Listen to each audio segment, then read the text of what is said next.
he's willing to... The British Prime Minister... Why? Bro, don't ever auto-mute anything. I don't need you to ever auto-mute a thing for me. Holy... The British Prime Minister Keir Starmer has said he's willing to put British troops in Ukraine as peacekeepers after any deal. It's unacceptable. British troops will be direct target for our missiles. You will get captains in return. That's it. Nice. Why is the Taliban so notorious? Because people like Hassan and everything, when it rains too hard outside, they blame my fan base for it. There's just a lot of unhinged accusations made. Always ask for evidence. Jesus, what?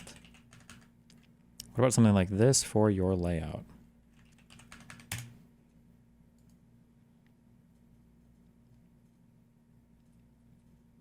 Why would it be on the right versus the left? Why does that matter?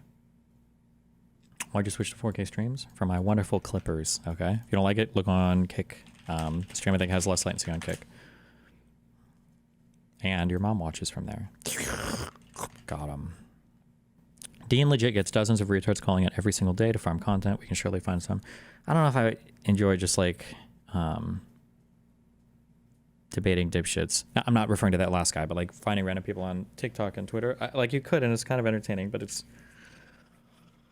I feel like I've learned a lot over the past year by just like doing a lot of news coverage and reading stories, and now I have like a lot of examples that I can pull from for everything, which I think is really helpful for arguments. I'd rather just cover news more than just debating randos all the time. Overall thoughts on that convo? I mean, it was okay. I see our disagreements. Well, I don't know. That wokeism, man, it's a big one.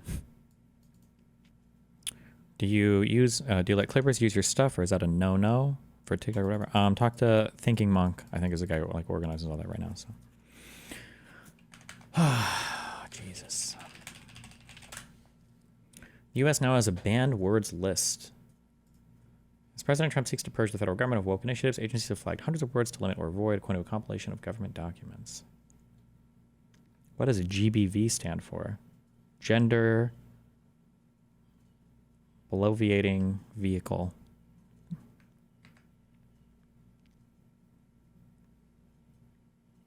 Gender bender vagina? Oh, gender-based violence, maybe. Can you steelman the cessation of pursuing any cyber threats from Russia from an American first stance? Nope. I have this issue with my friend. They say Trump is awful, but Dems are just as bad and don't actually have good reasons why. I feel like every time I ask my friend why he believes that, he always has the worst reason to believe that Dems are just as bad as Republicans right now, but also won't ever acknowledge how one-sided his perspective is in favor of giving Trump leeway. Okay, I see you posted this twice in Kick Chat. Okay. People are posting this. Okay, this is going to seem like I'm fine-toothing this, but it's actually really important. The Department of Health and Human Services has granted DOJ access to a sensitive child support database with troves of income data, overriding the objections of career employees. The database contains substantial amounts of personal income data linked to nearly all U.S. workers. So even if we might find this personally objectionable, something like this is probably okay. If the Department of Health and Human Services head, who is RFK, I believe, right? Or was RFK just... Dr. Oz was the person for the NIH, right? And the whole HHS was RFK. If RFK, the head of that department, is allowing Doge to help do something or whatever, then that's technically legally, then that's okay, right? Even if we might find it objectionable personally. I don't think that this, and then if Doge wants to make recommendations to either the president or RFK after that, that's still, it's within the bounds of the law. Like they're allowed to do that. Why the fuck are you linking a picture? There better be a goddamn story in here. Technically, the president can do nearly everything, and it's okay. That's not true, but okay. You don't allow linking to other threads, remember. We'll link to the story that this thread is citing. The fuck? We don't care that somebody said it on Reddit. The source is a Reddit screenshot. No, the source is whatever this fucking story is about. Kremlin rejects possibility of compromise and refuses to discuss ceasefire. Me out? You're gonna have to make me tap. All right. Well, if you want me out, you're gonna have to make me tap out. Oh, wow.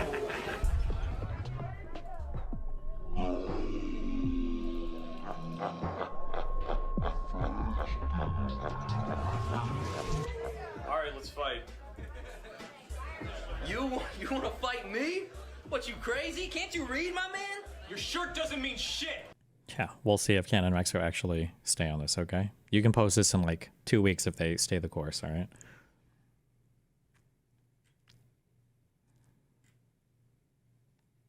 Mr. President, since you last spoke about it yesterday, some details.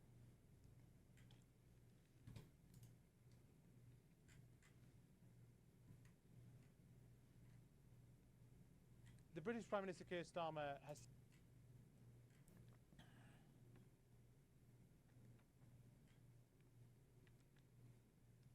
Holy shit. This is what they do, remember. Shut up. Do you think that Elon was...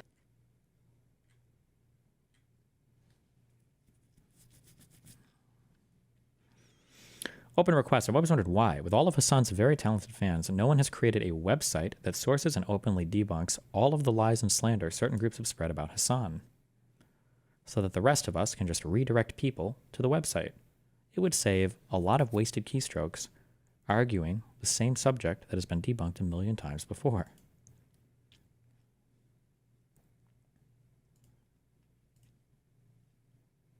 Wow. Great idea. Let's steal that.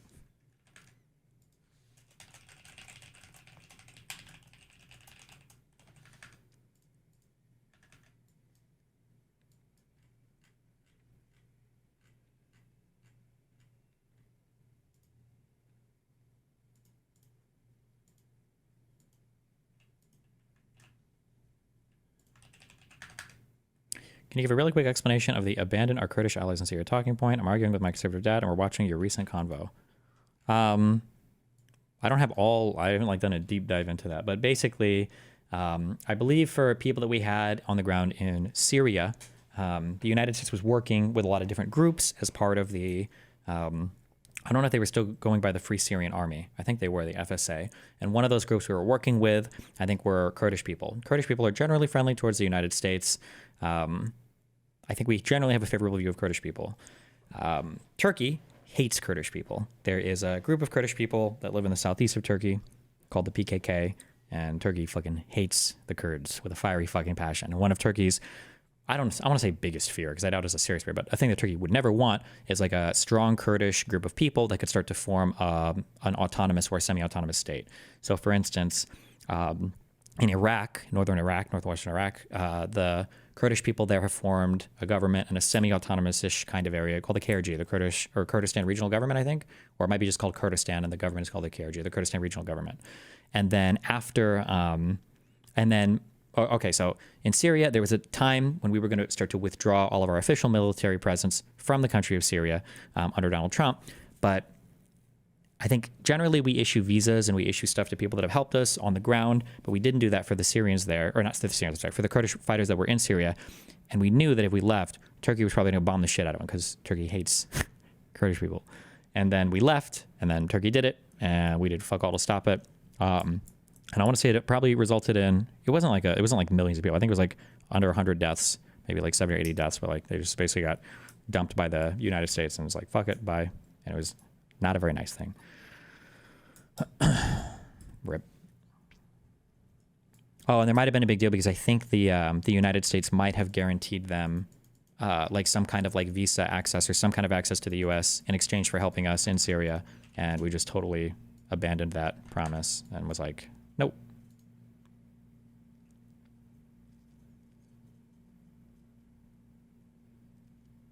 Why? Who are these new fans that send me emails? Hi, Destiny. I'm working on an app predicting the results in the USA presidential election using the Alan Lichtman system. Do you know him or his 13-key system? He is an historian who, for the last 11 USA presidential elections, correctly predicted almost all of them.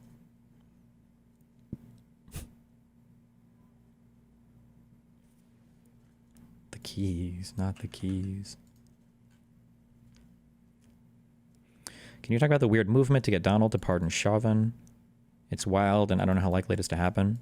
Trump said that he'd never even heard it before, so I guess nobody's brought it up to him. It's probably just like conservatives are trying to go back and win like any part of the culture where they ever felt like they lost. So getting Chauvin pardoned is like, oh, look, we were right all along. BLM was always corrupt, and we win every single culture war.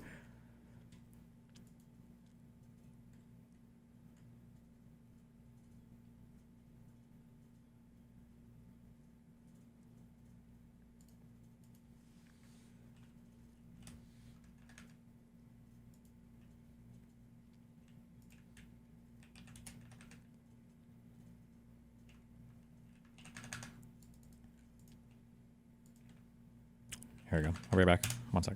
Kira Rudik, leader of the Ukraine's opposition Holos party. Good to speak to you again, Kira. It's been a very rough night in Ukraine. How much of this is down to the fact that you don't have access to the intelligence that you had access to until 24 hours ago? Hi, Matt, and thank you so much for having me. Well, I think it will be fair to say that the recent deaths by Russian missiles and drones, the responsibility they share with the Americans who made the decision to cut the intelligence. And we have talked with you before on that it was a really brutal and cruel decision because it will not have effect at the battlefield that much, but it will have effect on us not hearing the air raid sirens, people not be able to rush into the bomb shelter and have a chance for them and their kids to be not killed by the huge piece of metal coming from the sky. And it is so painful to talk about that because they have done it openly. Our allies, Americans, said, well, we are actually sentencing some of you people to death because we think that it will bring you to the discussions closer. And it's very hard to be explaining to people at the battlefield and closer to the front line what's going on. And the main question, what did we do wrong in this matter? I mean, of course, President Zelensky has already said repeatedly all week since the bust-up in the White House that he is ready to come to the negotiating table with Donald Trump to sign the deal that's on the table. He has said so over and over again. So why do you think President Trump has done this? What's the real reason? Ukraine is really more difficult to negotiate than Russia because we want to survive, and we said that we won't capitulate. Probably that is the thing that was so annoying to American presidents. I want to mention again that the decision to cut us of the intelligence was coming after President Zelensky sent this apologizing letter. And so we didn't see as of right now any fact that would support the statement that Russia is ready to negotiate because they haven't stopped killing us and attacking us. And so we are being pressured to capitulate, and we are not going to do that. Is that what you think is on the table now from the Americans as well, capitulation rather than some kind of peace settlement? We didn't hear details about the peace settlement, but we didn't hear an answer to our main question about the security guarantees. Security guarantees is what is different between capitulation and actually a valid peace deal that would end the war in Ukraine. Because if we stop right now, Russia gets off the sanctions, they will just regain their military strength and will attack us again, or any other sovereign state. We know it, it's very clear for us, and I think to every logical person who sees what's happening. And while we have explained it numerous times to so many people in the United States, it doesn't seem to reach the center of the decision-making. What do you think would motivate Vladimir Putin to stop fighting at the moment? Because he seems to be on a roll. He's being handed some very good cards, as President Trump might say, by President Trump. Why would he want to stop now? Yeah, he has no reasons to. You're absolutely right. And the only thing that we have proven to stop Russia was to fight back. And the only thing that we in our hearts believe that would stop Russia is when Ukraine is armed to the teeth and is able to fight back. Again, we can talk about some perspectives, about some ideas, but Matt, the only thing that worked for us is to fight back. And we can only trust this way, not the other ways, because those ways didn't work for us. The peace deal in 2014 didn't work for us. The attempts to look Putin in the eyes didn't work for us. And this is why we know that our only chance to survive is to get more weapons and supplies from our allies in Britain, in the European Union, and be ready to fight back and push Russia away. So the developments in Brussels this week, a pledge of 800 billion euros on defense spending, most of it for countries in the European Union, but also a lot of it for Ukraine. Is that your lifeline? It is indeed. We just hope that we will be able to move fast because we need to move fast. And you know how the only fault of democracy is that it's sometimes slow. And so that's why we really hope that from the decision making up till the execution will be as short time as possible. And because we are basically counting by days. Right now, we are blind against Russians' attacks, and Putin sees this as a weakness. And as Donald Trump says, oh, I would have done the same. Well, we are talking about a war criminal whose army has committed all kinds of the war crimes.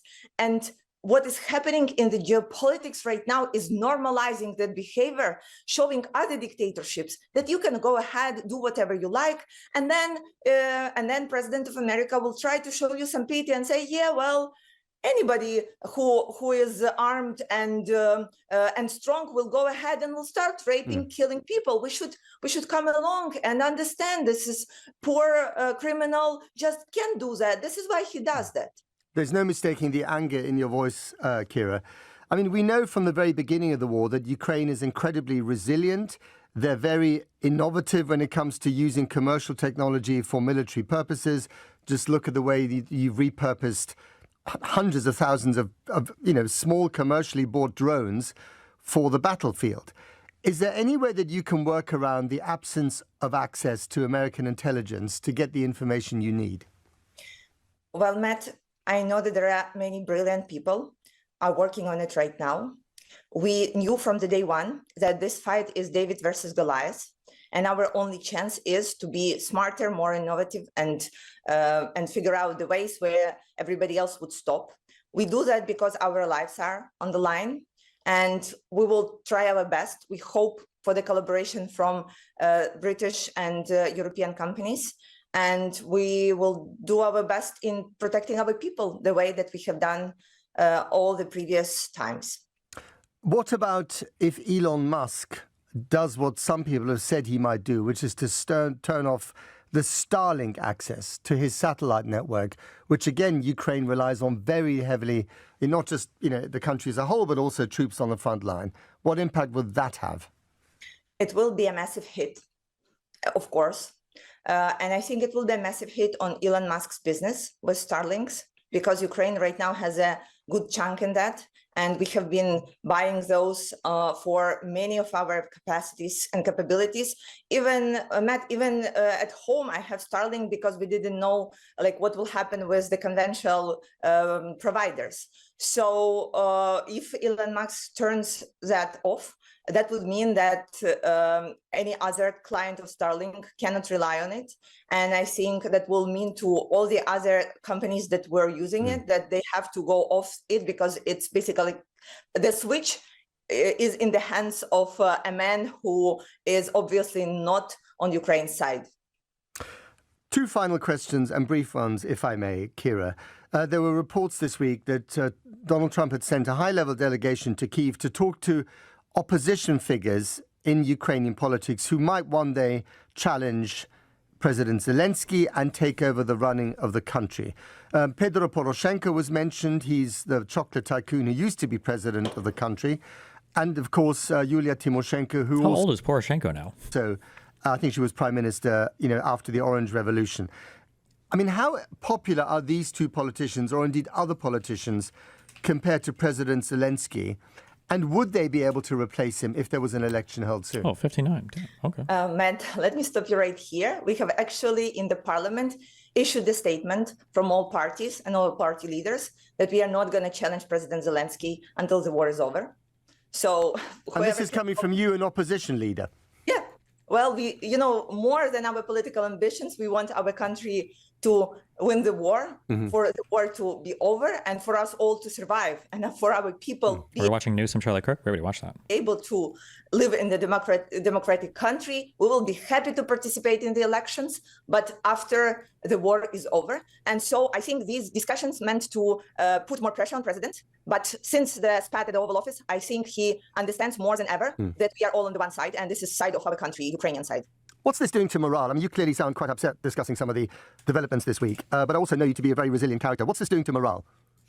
After again the spat and the pressure that was put on us, the Oval Office, it proved one more thing that we knew many times, but we had to repeat to ourselves, that we can rely on ourselves first, and we can rely on our allies second. And so we are sticking together and figuring out some first-hand issues that are rising on our path. I have received many calls from the front line saying, you hold on there, we are doing our part, but you politicians just try to stick together and do your part well. So this is what we are doing. Kira Rudik, as ever, thank you very much indeed, and good luck to you. Nice.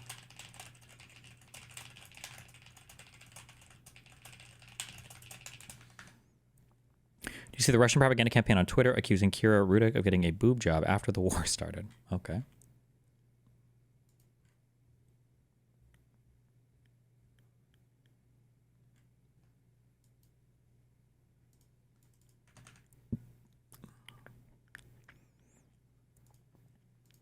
There was a focus group podcast on pro-Ukraine Republican reaction to Trump's actions. So it's pretty interesting.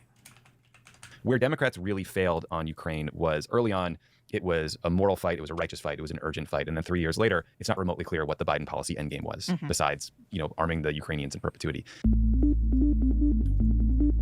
Hello, everyone, and welcome to the Focus Group Podcast. I'm Sarah Longwell, publisher of The Bulwark, and this week we're talking... Somebody emailed me this idea. I think it was a few weeks ago, maybe a couple months ago. I don't know if I ever talked about this on stream. I've talked around this kind of, but more in a joking way, not in an important way before, about the importance of a monoculture, and that one of the things we've lost in the United States and maybe around the world as a result of cell phones and so much entertainment being available is that we don't have any consistent cultural things anymore that we all kind of gather around. And it's funny because one of the things that I kind of bring up jokingly, or did bring up jokingly, not really jokingly actually, but just more as a cultural thing and not a serious political thing, was that it really did feel like we were all kind of living in a moment around COVID. Obviously it happened, but that was crazy.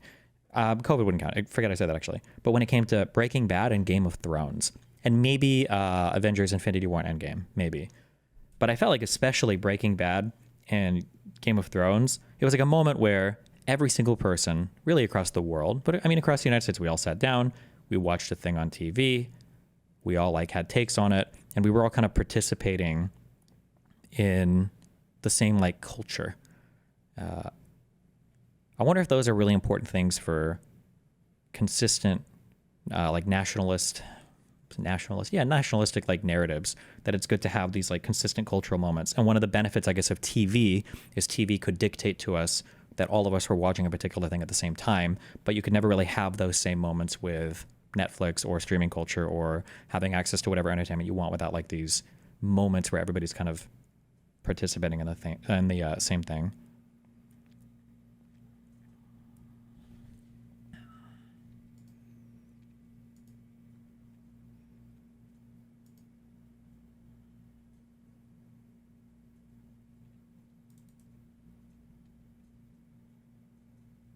Oh, Pokemon Go was it for 2 weeks, maybe. I feel like that came and went very quickly.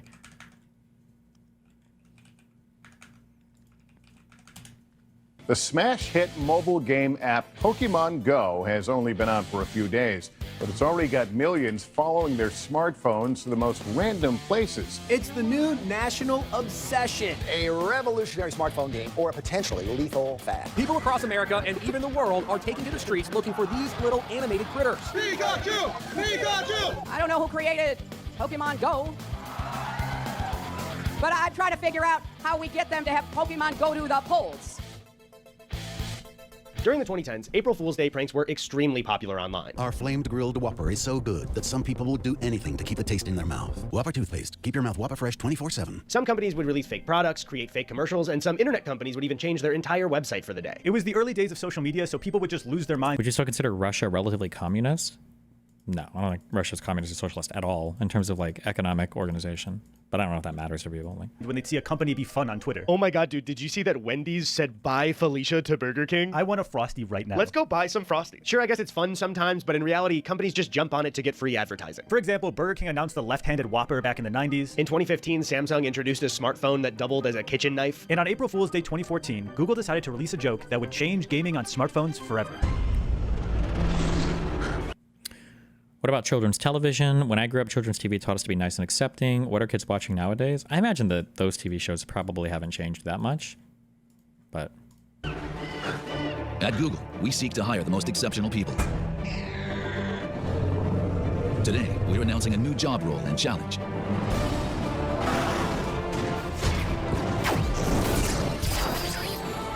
Pokemon Masters are the world's greatest digital explorers, and their passion for exploring will take our maps to the next dimension. Now, using the technology created by the Google Maps team, we've prepared the most rigorous test known to man to find the world's best Pokemon Master. Now, for the people watching that aren't in the year 2014, this probably looks familiar to the wildly successful mobile game Pokemon Go. But this isn't Pokemon Go. This video was released over 2 years before anyone would download the app onto their phone. In reality, this prank was a simple and fun addition Google made to Google Maps for April Fool's Day. All they did was place images of different Pokemon all over the world, and if you tapped on one, you'd catch it. But that was about it. None of this was real. So the prank was that they showed the public a game they desperately wanted to play, exploring the real world to catch Pokemon. And then we're like, we didn't make that game, you idiot. It doesn't exist. Laugh. It's funny. Thank you. So of course the reaction from anyone that's played Pokemon or just wanted to experience the game in the real world was just like, make the game. The joke's not funny, we just want to play the game. And in 2015, people with Pikachu plushies sitting next to a mound of unfolded laundry in their apartment finally had their prayers answered.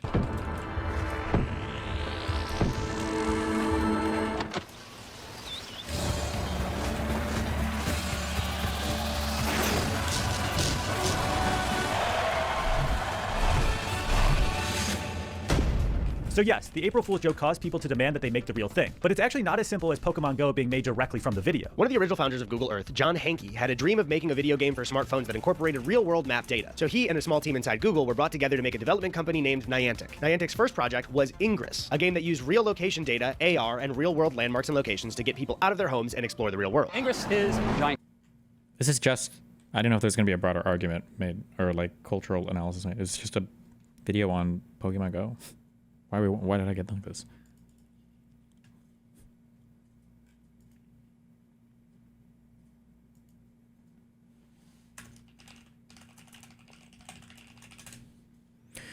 I think that last conversation is a great example of Trump is worse, not being an effective political tactic. You're absolutely correct on the merits, but less bad is not a convincing message to the squishy center of this country. When people don't feel good about the state of the country, you've talked in the past about constructive versus destructive messaging, and you never found a good narrative of the Democratic Party to rally behind with a few easy to understand policy goals. I mean, maybe. I think that something else is being said, though, when people say that. I think they're saying that saying that just Trump is worse isn't good enough, but I don't know if that's actually what's happening. I think maybe the mind is reaching for that as an explanation because, for instance, for all of the people that I've argued with over the past few days, where I think most of them agree that just arguing that Trump is worse, that's not a compelling reason to vote for Kamala. All of them have basically argued, I'm not going to defend anything that Trump is doing, but Kamala was worse, right? That is what they're all arguing.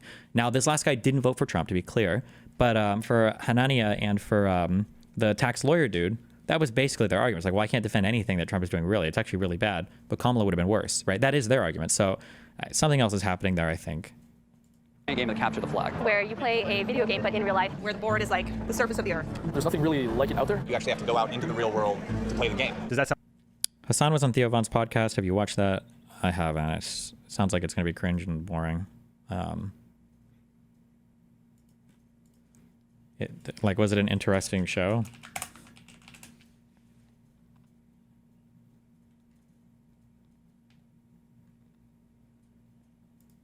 For the support.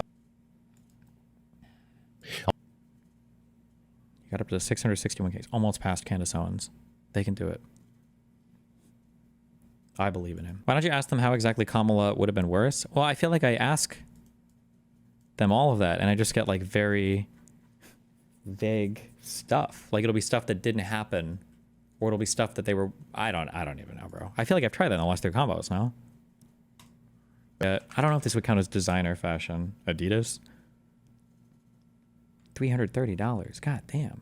But they just look like normal track pants now. Maybe they're really comfy. I don't know. Let me see what we're doing kind of as I got. I would like to have more fashion sometimes. I just don't know if I don't care. Oh, you got to look. It's the collab. The jacket is 1.2K. The jacket looks cool. I don't know if this is a cool fit, but the jacket looks cool because it spells elite or... In real time. Trying to... I'm sorry. Okay. Trying to constantly piss me off. And then when they do successfully piss me off, they'll clip that shit and post it on Twitter, post it on Reddit, be like, call out post, this guy's bad. And it was funny because like at the time when he was saying this, like podcasting was a relatively new medium. Again, we just have existed in totally different cultural arenas.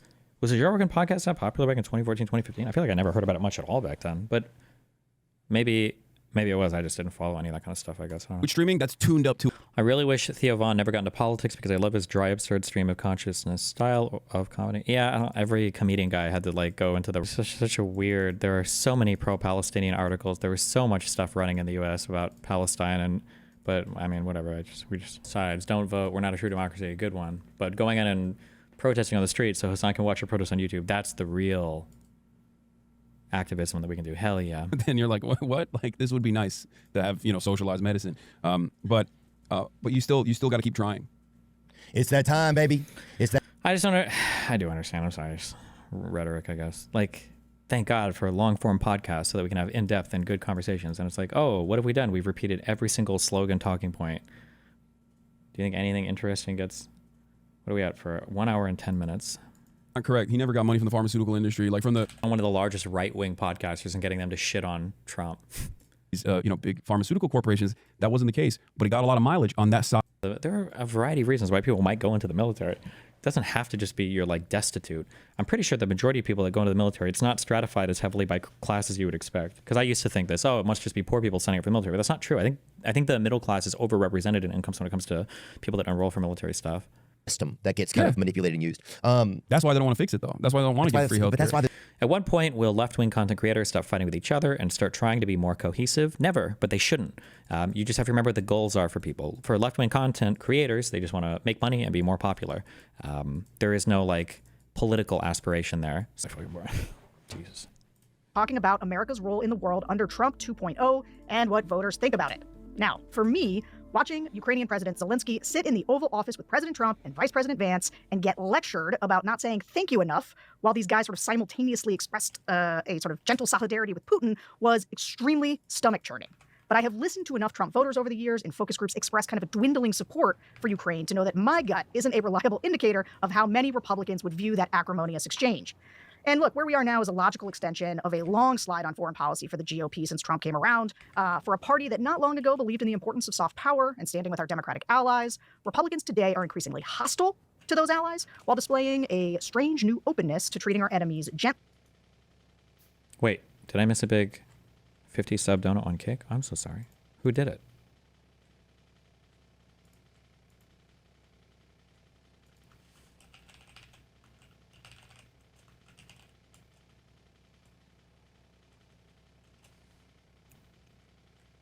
Wait, did it not show up for me? Dialogist, thank you. I love you, buddy. So today, we're going to focus on Republicans who supported Trump, voted for Trump, but also say they somewhat or very strongly support U.S. aid to Ukraine, because I wanted to explore this kind of old familiar strain of Republicans who typically like to support our Democratic allies and figure out what they're thinking. My guest today is my fellow Kenyan alum, Tommy Vitor, co-host of Pod Save America and host of Pod Save the World. Tommy, what's up? Great to be here. Great to have you in L.A. I know. I am here on a half personal, half professional visit, but I got to drop by the studios. And in fact, normally I say thanks for coming on the show, but instead, thanks for letting me use your studio. Honestly, it was great to see these groups because it brought me down to earth, but also just great to see you. Yeah, it's great to see you too. Guys, we were kids together, me and Tommy. We knew each other in our 20s. People don't always know that, even though I have a sign in my office that somebody made me because I keep hiring Kenyan kids. Oh, you did? Yeah, so I have a thing that says Little Gambier is what they call our little village. Yeah, in Ohio. That's right. You'd feel at home there.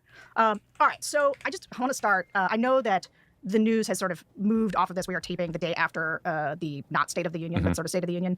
Why don't we call it the State of the Union? The joint session, I asked the guys this last night. I think technically the first one is the joint session. Destiny, I've been in leadership for 20 years. Do you think it's lack of a central figure to keep people from constantly tearing each other down for monetary reasons? What are you talking about? What do you mean by in leadership?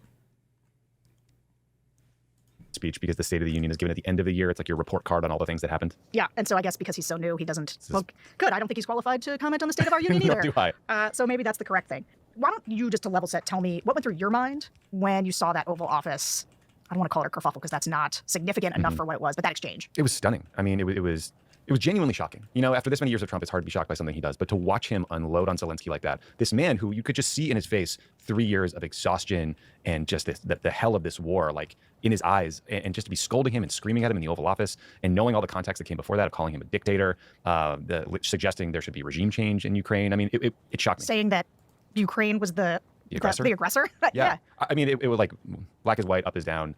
It was stunning. And I imagine, like you, it broke through to normies in my life in a way that most Trump things do not. I was hearing from people I hadn't heard from in years, being like, are you seeing this? What the hell is happening? Why is he doing this? So it was a big news event. Yeah, and I think if you don't live in the right-wing media ecosystem that has been trashing Zelensky for the last couple of years, and even if they're not directly trashing Zelensky, they're kind of doing an America First version of, why are we sending all this money to Ukraine? That could be used here, which really gets through to voters on the right. But I think for people who aren't there, who just think, Zelensky, good guy, Putin, bad guy. Why are we yelling at the good guy? And because Trump did, and I actually sometimes I can't remember exactly when Trump did everything, but was it in that meeting that he was saying, well, Putin's been with me through the whole Russia, right? He did that in that same context, right? So bizarre. He went on this rant about the Mueller probe and talked about how basically he and Putin had to endure this together. Like it had created some sort of like solidarity between the two of them. But yeah, I mean, generally on Ukraine, I mean, foreign policy is usually complicated. Rarely is it black and white. In this case, it's like, nope, there's a good guy and a bad guy. The Russians invaded the Ukrainians. Nice. They're all stealing my talking points. Fuck you. He showed unbelievable heroism. And you're right. I mean, if your audience isn't sort of steeped in the right-wing media ecosystem, you probably don't know that like lots of MAGA media types accuse him of being a drug addict and all kinds of corruption and all these awful things. So it was pretty stunning. Yeah, there's a lot of sort of money laundering, and it's coming home now in the way that Elon talks about Doge and USAID, like this idea that everything is laundered as opposed to, I don't know, used for a purpose. But people are hearing this idea, and it is doing the thing that is overall being done in our politics, which is creating a sense among people that everything we do is sort of wasteful or corrupt or bad, and so there's no faith in anything anymore, that what we might be doing has a purpose or a value. Thought that Trump did actually intentionally collaborate with the Russians in 2016, given all the recent events. I mean, he did. We know that he did. He did through Roger Stone. We'll just never know the extent of it because Trump did everything in his power to kill that investigation, and so did Roger Stone as an individual. And when he did it and got charged and convicted of crime for it, Trump pardoned him. So we already know that was the case. We just never know the extent.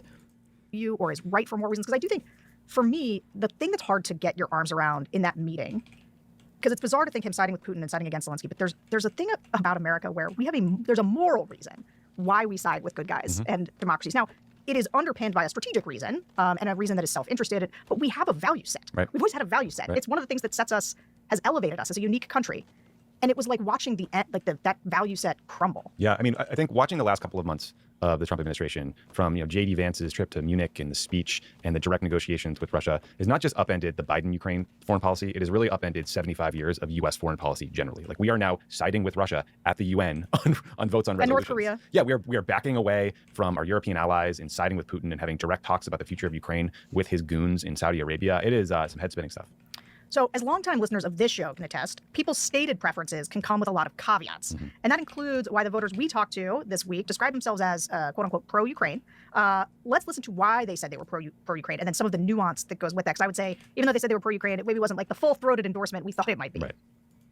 We'll be speaking with Robert Reich. I don't know. I don't have any plans right now. I don't know what Paradise planning. That's on her stuff, but I don't have any plans right now to know. Sort of a human morality aspect where I think we need to be keeping others safe. But at the same time, the amounts that the prior administration were giving to Ukraine need to be lowered drastically. We should not be funding parades, Pride Month, surgeries. I don't know the fully inclusive list of some of these things that we've been funding, but we should solely be funding arms and safety, schooling for children. The buck should stop there. I think for the immediate term, it's not the sort of thing you can just flip the switch off, because I do think there would be the loss of life, even just from people starving and whatnot. We've been helping them, since the 90s? So, pulling out funding altogether, that's going to be devastating for them, So we do need to continue, I think, to help, but there's a lot of things that can be cut. Like he said, with surgeries, gay pride, these things that we're helping with, that's unnecessary. And if we continue to provide the financial for that, then it's never going to end. They're going to just keep asking for more with their hand out. I think as America, everyone, looks to our nation as a helper, especially if someone's at war. I do have an issue with how much has been sent over there. I mean, I don't know how much it takes to run a war. I also know we've sent our weapons and we've sent our tanks there. And I did see an interview with Zelensky where he said it was like over $170 billion that we've sent to them of our money. And he said he doesn't even know where half of it went. You have to support Ukraine because, like I said, Russia came into their country and they didn't do anything wrong. Ukraine, they got invaded. So the U.S. had to help them because we're not real close with Russia. But I think the smart thing to do right now is just to everybody come together and just try to get a peace so people aren't dying. Like their kids aren't out there dying, and there's people every day dying out there in Russia and Ukraine. So I think it's better for our country to, still help them if they need help. But I mean, got to stop the fighting and just get a peace, because if not, like I said, it will be World War III, and then Russia will start shooting off nuclear bombs, and then it's going to be really bad. From a humanitarian aspect, obviously, I think we should support them to a point, but I don't think continuing throwing billions of dollars is the answer. And at least Trump is trying to find some solution. I had some high hopes for the minerals split, but I guess if I had to answer that question, if that meant getting... Where did this Ukraine lost all the money talking point even come from? I don't know where it originated from, but it's another lie that Trump repeats all the time, and everybody in his like circle. I mean, everybody does. It's all the conservatives are always lockstep in messaging. Agreement for peace, I would say yes, give it up, because both sides are going to have to concede something in any situation like that. I'm not saying that we shouldn't help them. I do agree that we should help them, but not as much as we have, and not now, especially after we found out that they are using the money that was given to them for different like stupid stuff, you know, like fashion shows and whatever. Like, do they really need the money or do they not need the money? I don't want to sound like I'm really mean, but we've helped them a lot, and they are just not using it how it was meant to be used. So I think cutting them off, like cold turkey, wouldn't be as bad as a lot of people might think, because I don't think their president is really as innocent as he portrays himself to be. I am definitely in support of some level. Obviously, on a moral and ethical level, Russia invaded Ukraine. They are at full blame and responsibility for that. There's no question with that. And we have a responsibility as the leaders of the free world to support countries that are being sovereignly invaded. And I'm kind of agnostic on the level of financial support. I kind of mirror some of the things that have been said of, I don't know how much it costs to run a war. I don't know how much it reasonably takes to deter something like that. But I think in looking at it from a negotiation standpoint, for Russia to be happy to stop and finally reach that ceasefire, there has to be some level of gain that they would get, or else they would just keep going until they achieved what they wanted to get. Okay. Yeah, a lot there. So you and I were texting about this a little bit, and you were kind of like, whoa, brutal focus groups. And I was like, it's even worse when, we were screening for people that we thought. Like, we were kind of trying to find the pro-Ukraine strain. Mm-hmm. And really what we heard there, and then I want to let you kind of just go on it, but is, yeah, we should help them, but only to a point. Yeah. So tell me. Remember that this is a super effective talking point, and it's not new right now or anything, but that idea of like stating a thing that's obviously true without any quantifiable number attached is just such a powerful rhetorical tool. Like, if we're going to spend money on something, don't you think that we should have some accountability for it? And it's like, yeah, I guess so, sure. And we probably shouldn't spend too much, right? Yeah, well, I mean, tautologically, we don't want to spend too much. It's always bad to spend too much. But nobody ever says how much is too much. What's an appropriate amount of money? That's never brought up. It's an incredibly effective rhetorical tool to just lie to people with. Tell me how you sort of received that.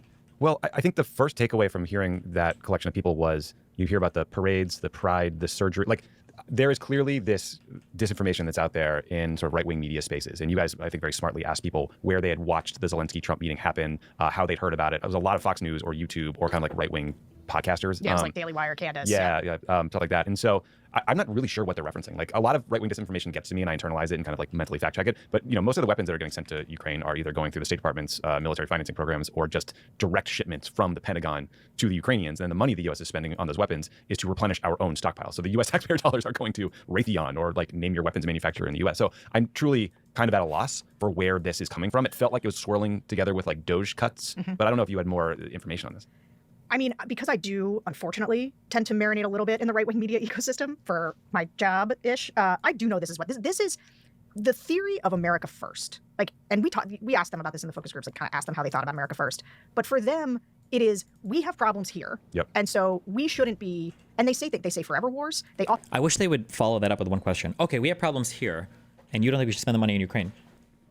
Have you heard any politician talk about spending that money here? Like, who's suggesting that? Like, who's saying we need to expand this federal program or this, spending domestically, so we can't spend it? Like, has nobody, obviously, none of them talk about that, but. One second.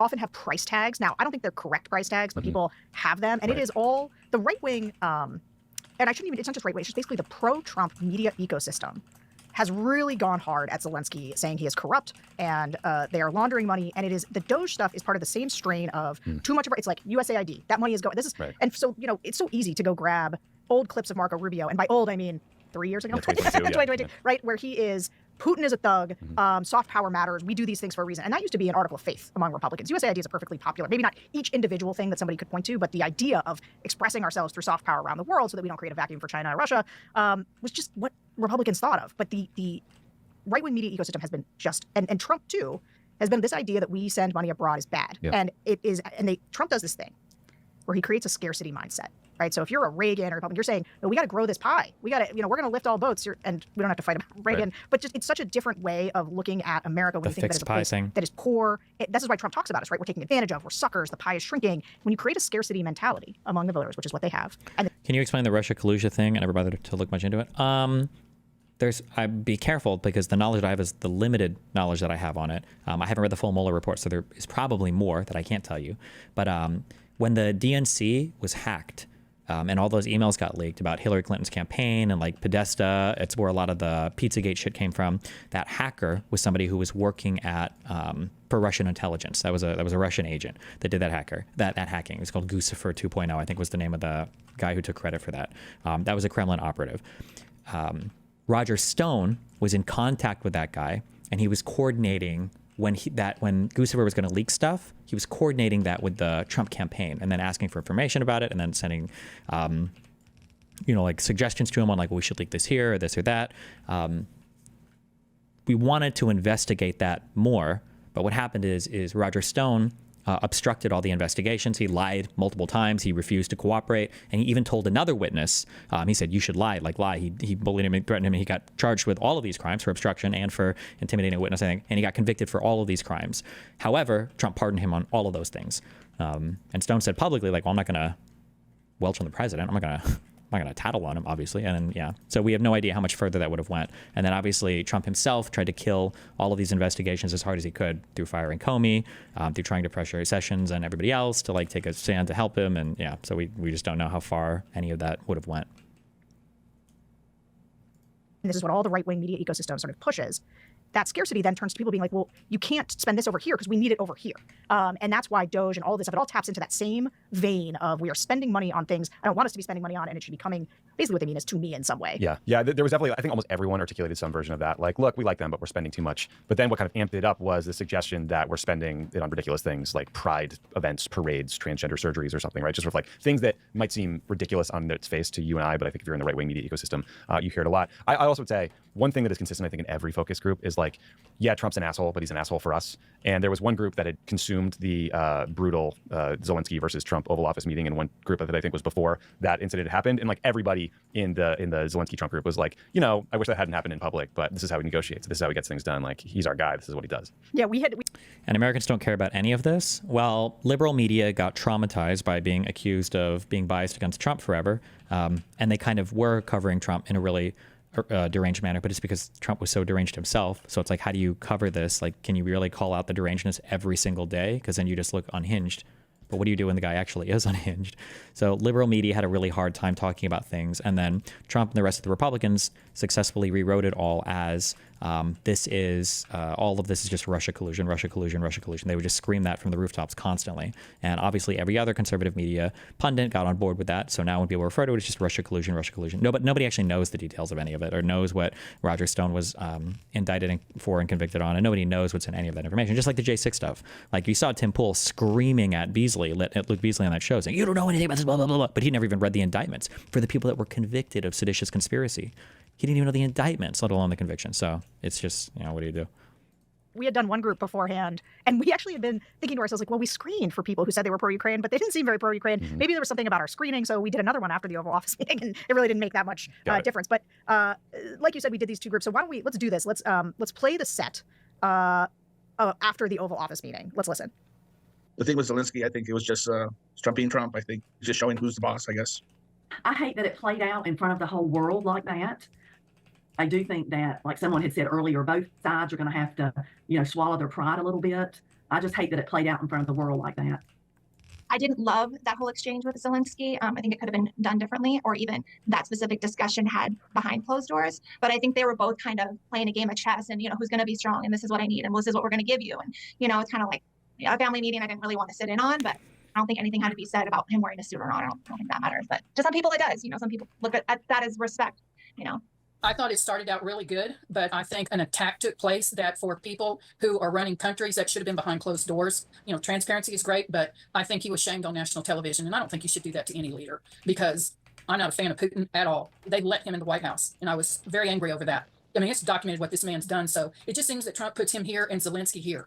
And I think the way that Trump does business is whatever comes out, he's not filtered, and it's difficult to wrap your head around it. How is this going to work? But when he said you were one step away from World War III, that is a valid statement. So that's where I'm at with it.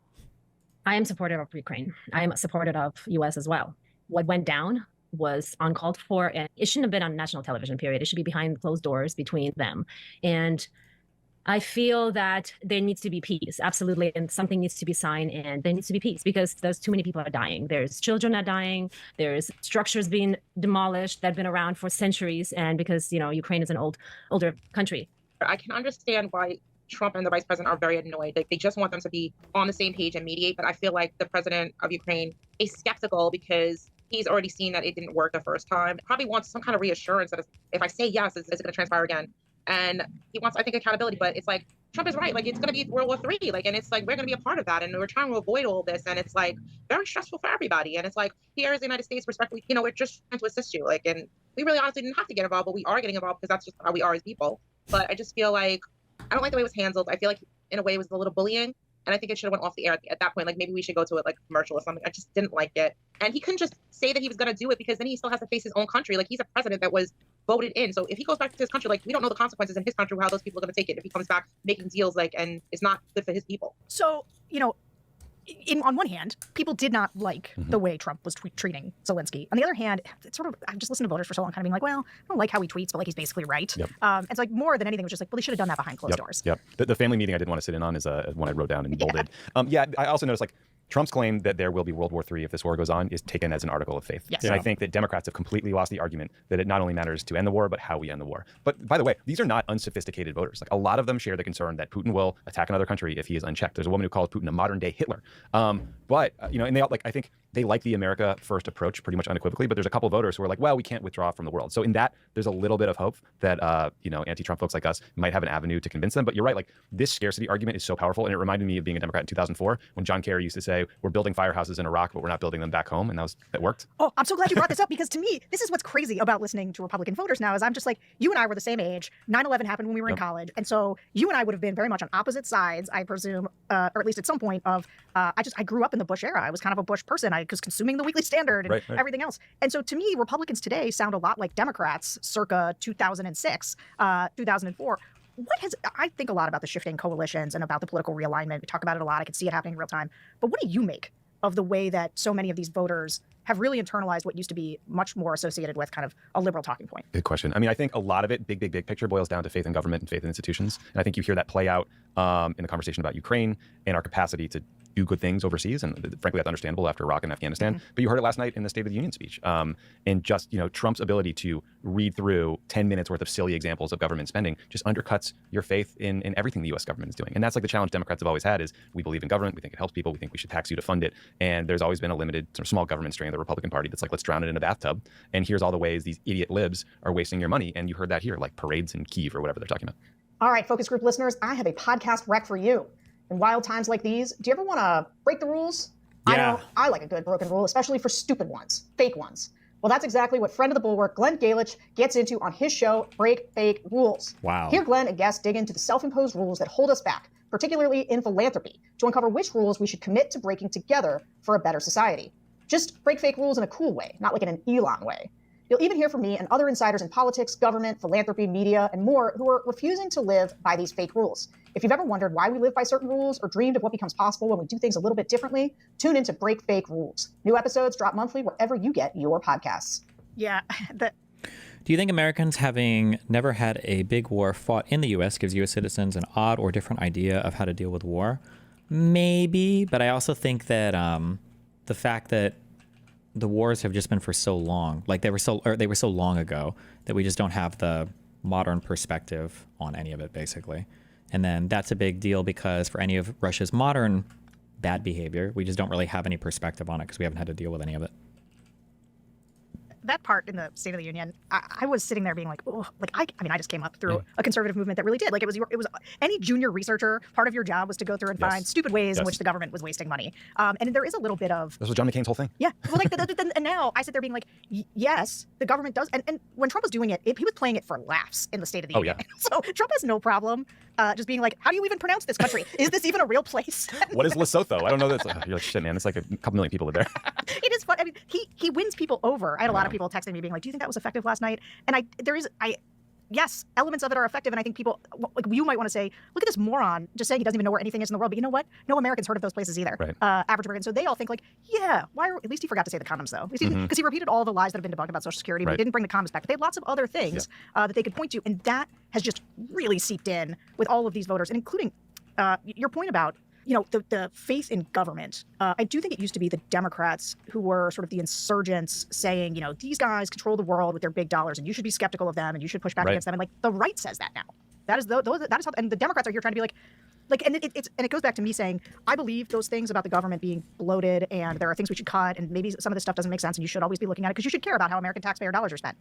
There's also the part of me that's like, but don't throw it all out, guys. Like broadly, this soft power made sense, and every Republican would tell you it makes sense. Yeah, I think you're right. And there was like one woman in the two groups who was like a hardcore isolationist who was like, honestly, all these Europeans, I'm from Romania, they just go on vacations all the time. They don't need our money. Like this whole thing's bullshit. Yeah. The rest of them were a lot more measured, being like, we shouldn't cut them off fully. Maybe we should help. Elon should make factories for them so they can have jobs. Like it was a little more thoughtful. It wasn't totally isolationist. But on the broader faith in government point, I mean, I think people like Trump just ran hard against Washington. It was drain the swamp. It was these people are idiots. Look at all the disasters they've created in the last 20 years. And the Democrats were like, here's Hillary Clinton, someone you've known about for 30 or 40 years, maybe don't like, but like embodies all that is Washington. And I think we forgot as a party that Bill Clinton ran against Washington from Arkansas. Barack Obama ran against Washington, right? Specifically Hillary Clinton, in like kind of the tired traditional Washington thinking and the Iraq War. And we just lost our fucking edge when it comes to being insurgents and outsiders. And maybe this, like you and I were lamenting our pathetic state of the Democratic Party before we started recording, like maybe this time in the wilderness will help us recapture some of that. It's a hope of mine, but it's going to take some work. I shouldn't do this, but I want to. What did you think of Alyssa Slotkin? Because she is a foreign policy Democrat. She gave a rebuttal at the State of the Union last night. I've been thinking about it since she did, because I'm a huge Alyssa Slotkin fan. She's like a sturdy Midwesterner who I think Democrats, but she appeals to me. Like she even gave, she gave some love to Ronald Reagan in that, and I could see some Dems on the Twitter were like, "Great job, guys. We're just going to have Democrats praising Ronald Reagan now." But what did you think of that sort of pushback? Yeah, I mean, so like full disclosure, I know Alyssa a little bit. A lot of my friends are friends with her. She worked in the NSC for Bush and Obama, worked at the Pentagon, worked at the CIA, so she's like a national security pro. People I know who worked with her literally didn't know her politics. Like a lot of them sort of assumed she was a Republican. She's sort of like a badass over at the Pentagon, so just like assume she's de facto a Republican. So when she ran for Senate as a Democrat for the House first, people were surprised, I think. Which gets us to her speech last night. I thought she delivered it really well. She made a lot of points that I'm sure polled really well. I think that was hard, and we talked about this in the pod we did right after, just reacting to it. Was like it was hard to go from watching Trump, who looks and feels so different, to watching such a traditional speech that kind of like covered all the bases, and like paint by numbers is condescending, but it hit all the points you would expect a Democrat to hit. And like she did no harm, and there's a lot of harm done in these so-to reaction by the opposition party speeches, like Katie Britt and Bobby Jindal and Marco Rubio with the water, right? So she absolutely like didn't harm herself in any way. But there was a part of me that was like, what's a version of this speech that just looks and feels totally different and feels like a Trump era version? I don't know exactly what it is. My pitch last night was like focused totally on Doge and see if you can like drive a narrative that way and get people to tweet about it and post it on TikTok and whatnot. But it's just hard to break through compared to Trump. Yeah. So part of the reason I asked about Alyssa, again, who I like very much, and that speech was like right in, like just straight on target for me, but I watched it with the same reaction. We were also doing a post game over at the Bulwark, and I was like, the problem is it's just missing the kick. Like it's just missing, like tonally, substantively, it's all right there. And frankly, she actually did something new, I thought, that desperately needs to happen, which is she was talking about democracy, but she was in the preservation of it without just saying democracy. Because if you're going to tell, this is like my thing that I say all the time, but if you're going to tell a better story about democracy, you need to tell a better story about America. And so she's telling it through an American lens, which I thought was like the right way to do it. I agree with that. But Democrats are going to have to figure out how to be more lively and interesting. And like she's great, and she was doing, I think, an effective job for 10 years ago. Like and I don't want her to get up there and scream and yell, and it's hard to tell people. That's not her. It's like it's the influencer economy. You got to be fucking epic. You have to be an epic memer. It's a way of connecting with people. And like Trump, when he was doing it, when he just said, he immediately understood how to cut off the fact that Democrats were going to sit there in stone silence and not give him a thing by saying, these guys aren't going to give me a thing. I could cure cancer, and they wouldn't do it. And you know what? That is just that way of talking. It's I don't know. People are going to have to figure that out. It is a messenger problem as much. Like her message was right, and I even think she's a good messenger. It's just people are gonna have to figure out how to loosen up. Okay, so now I'm derailing us. No, but you're right though. They hate the tweets, they hate the bullying, but they like that he gives it to you straight. It feels authentic even when he's lying, and that's just like the hardest thing. He's always lying. And you know what? The voters know that. I mean, this Ukraine group kind of reminds me of this weird complexity with voters where they're like, well, I believe I'm pro-life, but I believe in a woman's right to choose. Like I hear that in the one sentence all the time, and this is like, well, I support Ukraine, but I don't want to send them any more money. And it's just that. I don't know. All right, we got to keep going. Okay. So obviously, we've discussed this. There's been this major move in the GOP toward a more America first / kind of isolationist foreign policy ethos, and we hear that from elected Republicans as well as many of the Biden to Trump voters who I've been really focused on in the focus groups who swung the last election. So let's listen to these pro-Ukraine Trump voters. We ask them, like, what does America first mean to you? Let's listen to what they said. I think by making America, first, you're going to make us stronger. And yes, you can still, with your left hand, keep track of China and Russia and, say, yeah, hi, how you doing? We're friends. But I think by making us first and making us stronger and taking care of our own and getting manufacturing back here, becoming more independent from a lot of the other countries that we depend on stuff from, in the long run, I think it's going to make us able to help fight off China, help fight off Russia, and all of the things that are coming into the country. I live in America. Of course, I'm a fan of America first, always. But I think that we need to support other places as well, because if we don't, then other countries can invade other countries, and then it's going to keep going and going and going and nonstop while we sit here pretty in a little America box and just have everything on our little corner, on our little box or circle, whatever you want to call it. I fully support the idea of America first, but where I don't think that extends to is America only. Wait, who does this guy sound like? Why does this guy sound identical to somebody? Who am I thinking of?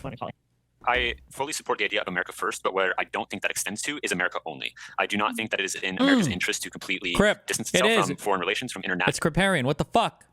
Conflicts, from all of that stuff, because domestic politics and international politics are inseparably combined. They affect each other. What is happening over in Russia and Ukraine affects us. What's happening in Europe affects us, and what's happening in America affects the rest of the world. And I think that the idea that America's values and direction is worthy to be discussed and brought to the rest of the world. Yeah, I just feel like we need to take care of the people here at home more. I mean, you got all these homeless people living under bridges and tents and everything else all over. You got veterans coming home and they can't afford to make a living and stuff. And then when Biden was talking about forgiving the student loans. I mean, I think the veterans should come way before any of that, because they're fighting for our freedom over a student loan. Yes, I love America first. I never looked at it like only America. So when he's saying America first, but not only, I completely agree with that. It should never be us in our own little, snow globe where we're not helping or interacting with, other countries and diplomats around the world. But it's so difficult to see what's happening here in our own country. And then especially now with Doge and coming out with how much money has literally gone to nothing. And that's our money. That's money that we're working for, our taxes, going to stuff that does not matter, or we don't even know. It's in the air, or they're buying, islands somewhere with that money. When we have people sleeping on our streets, defecating on our streets, hooked on drugs, selling their bodies because they want to be able to get food on the table for their kids. That is a real part of our society. So I'm trying to figure out exactly where to take this, because there's a lot of different stuff in there. I'll start with the America First part, though, which to me, what strikes me about all of these voters and sort of voters in general on the Trump side is it's not that they've abandoned everything. They still sort of, people don't think like, I don't want any immigrants to come here, or I don't want to do anything to help anybody in the world, or I don't want the government to do anything. Exactly. It's that they feel like Trump is doing a better job of prioritizing. Right. And America First is in its essence about how one prioritizes. And so they seem to be saying, it's not that they understand that we're part of a world order and that we're not retreating entirely from the world. They just really want America to always be front and center in the prioritization. And I got to say, I really understand that. Like, I do not think that is an irrational way for people to order their political priorities. And so how do Democrats sort of combat that?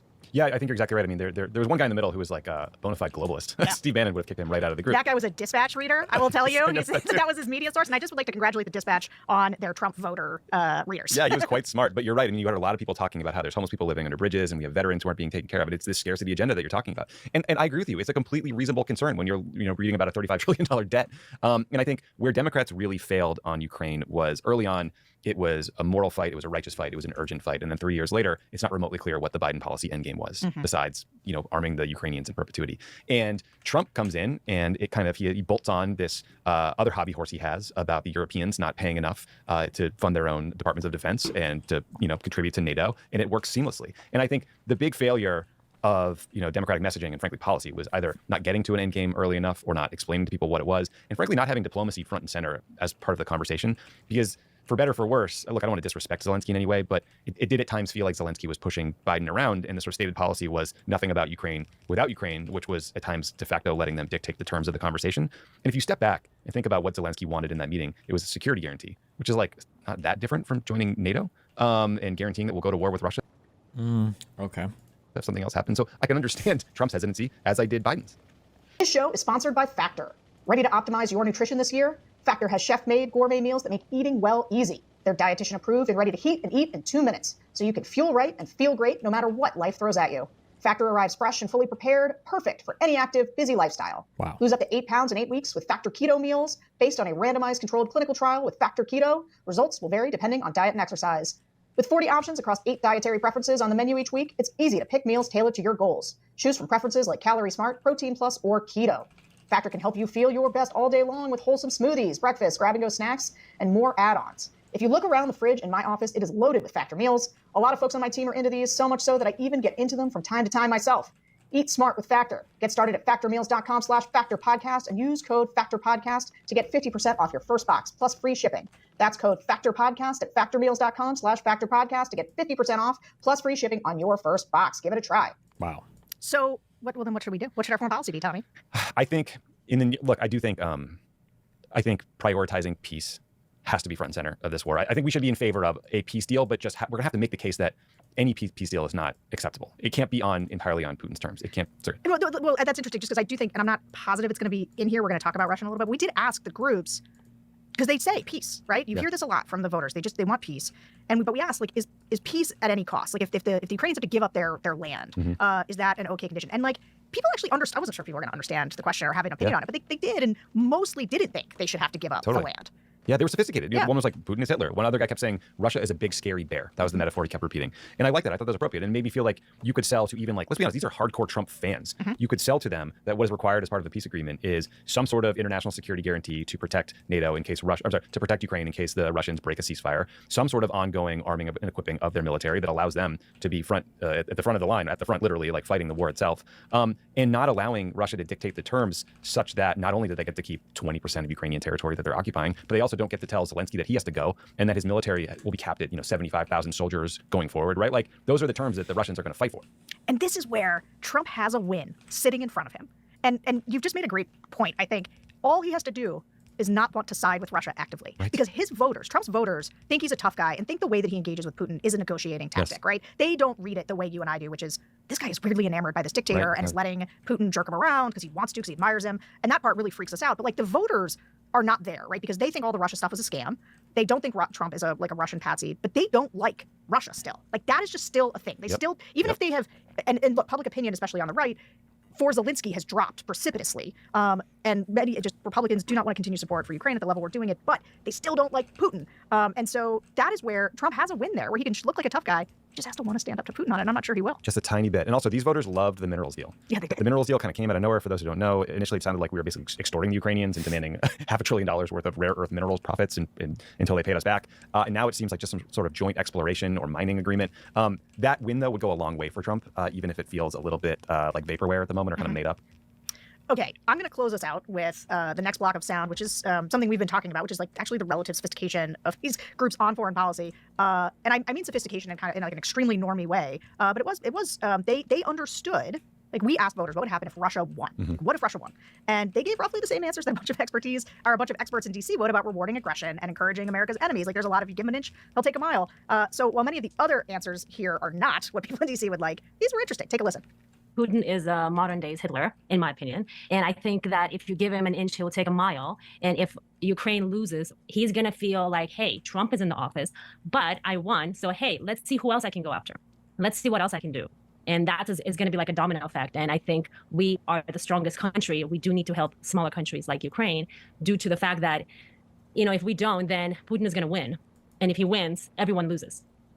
I understand why Trump wants to play nice with everyone, because we're in America, we're the strongest country, and we don't want to piss off anybody. We don't want to piss off Putin. I mean, Ukraine is more of a smaller country. We shouldn't worry too much about them. But if we piss off Putin, then China gets together with Putin, and then it's going to get a lot worse. And once he takes a little, he's going to take more and say, well, America didn't do anything last time. What are they going to do now? They already sent all their resources. How much more will they send? Who's more important? What countries might not be as important to them? Or I'm going to push towards them and see what they're going to do. And so I think everyone who's spoken is correct. I think it's best that America see it through. Russia wants to expand the Soviet Union to be what it used to be. And I feel that Ukraine is just one step forward towards further exploration by Russia. It kind of would empower Russia to feel like they could take any country over, especially in the Eastern European region. There becomes the aspect of them touching NATO countries, which by obligation, then the UK, the US, Germany, everyone gets involved. So I think you really want a situation where you're avoiding that. So that's why we've sort of overfunded them per se to date. But I think now that it's been disclosed what certain funds were leveraged for, I think it becomes paramount that they're proving that all of these funds are putting towards defending themselves as opposed to personal well-being. Okay, so we're still worried about the corruption. But like, here's the thing. Do you think there's an opportunity for Democrats to split Republicans on this? Like, for them to say, look, we're the party that stands up to Vladimir Putin. And, because these guys, voters do understand if Russia takes over Ukraine, if Russia wins this. No, these voters do not want the outcome of this. They want to spend less money, but they do not want the outcome to be that Russia wins. Yeah, we don't like losing. That's right. Just as a country. I think if I were Susie Wiles or someone in the White House listening to this focus group, I would come away thinking there is a political risk that could come from a bad deal, especially if it leads to future Russian military venturism in Eastern Europe. Now, the caveat to that is, I think at one point in one of the groups, the moderator asked, was this a top 10 voting issue for you? And I don't think anyone put their hands up. That's right. But I do think that's kind of a distinct question. Like, do you care about Ukraine is a little bit different than do you care about losing a war to Russia? And I think we heard that these people are sophisticated and they actually don't want to lose to Russia. Yeah, I think that is.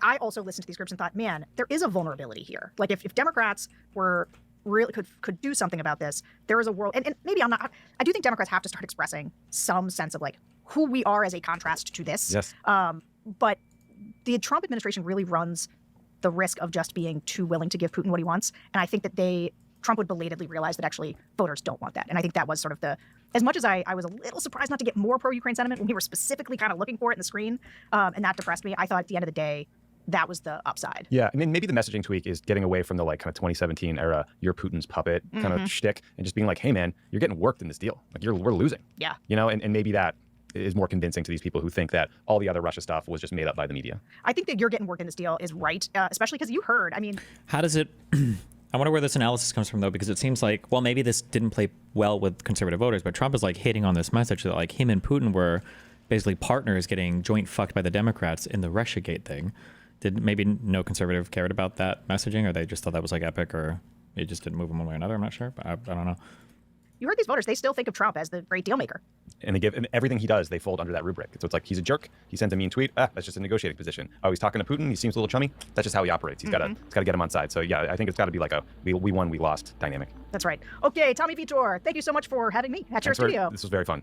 It was very fun. And thanks to all of you for listening to another episode of the Focus Group Podcast. We'll be back next week, but in the meantime, review us on Apple Podcasts, subscribe to The Bulwark on YouTube, and become a Bulwark Plus member at thebulwark.com. We will see you next week. I'm a Bulwark Plus member. Yeah, nice, man. It's great value. Do it. Wow.